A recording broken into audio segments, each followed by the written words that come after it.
Hey everybody, today's words to live by are: anger brings about nothing grand or beautiful. On the other hand, to be constantly irritated seems to me to be a part of a languid and unhappy mind, conscious of its own feebleness. And that is from Seneca, the great Stoic. Basically, anger can feel like power, but Seneca says it's actually weakness. I totally agree. So, the cool thing about this quote is that if you don't struggle with anger issues, you can actually substitute other very low consciousness states or emotions with anger, like shame, envy, guilt, fear. So, those low consciousness states I take actually from Power versus Force, and there's even like a handy little grid of consciousness states. And so the lowest ones are shame, guilt, apathy, grief, fear, anger. So that's like the sixth up.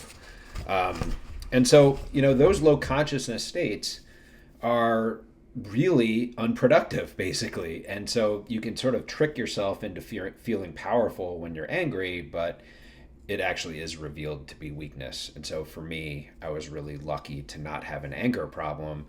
Doesn't mean I never got frustrated or whatnot, but my mom tended to keep her cool really well. And also, when I was playing tennis competitively at a really young age, my coach, Dave Fowler, always preached composure. And through all of like my tennis awards and accolades and things that I was lucky enough to do, the sportsmanship awards were always the ones that he was the most proud of me for, because sometimes when you're in that heat of competition, and especially in a one-on-one competitive sport like that, it's easy to lose your cool and sort of blow up a little bit, and I never did. And so he was always someone who preached those values to me and sort of got me to understand why composure was so important. And that is true, many years later at this point for me too. So if you're like me and you don't really struggle with deep-seated anger, perhaps it's something else. And so for me, I didn't necessarily struggle from fear or shame or any of the other ones I just listed, but mine happened to be addiction. And it was a really deep problem that came about later in my life, and for especially for 1 year in particular, it was really, really problematic on a number of levels. And so to transcend that, it takes a lot of work and a lot of deep and really honest introspection. But you come out the other side so much better and stronger once you do. And you can also sort of see clearly the root of some of those issues. In my case, in addiction, but in other people's cases, for any of the other emotions that are unproductive. So back to anger, it takes a real mindful approach.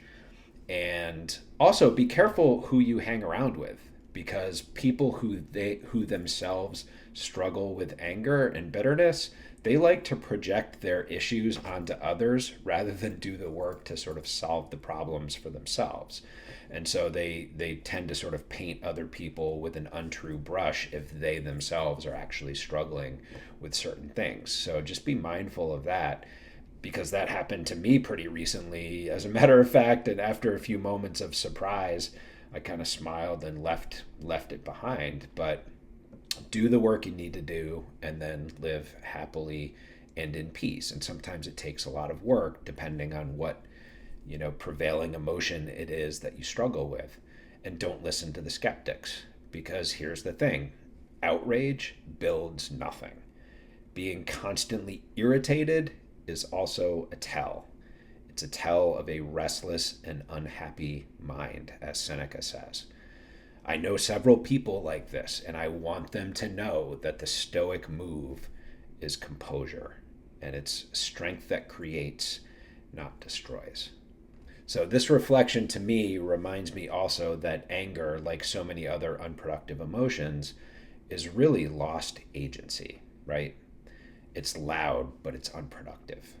Real power is the ability to pause, see clearly, choose a response that serves a much greater good. And it doesn't mean that you're not human and you don't get frustrated sometimes or sort of ticked off for a second, because that happens to everybody. And you're not a robot. I'm not a robot. But I think in general, it really is instructive about what type of response you have and what type of composure you're able to keep. Or no response is also okay. I've done that a lot recently too, because not everything deserves your attention, and certainly not everything deserves the amount of emotion you're putting into whatever issue it is. So the takeaway is that calm is strength, anger is noise. And if you don't struggle with real anger, it could be the same for any of the other less productive emotions. The bottom line is composure wins. So I hope you enjoyed today's reflection.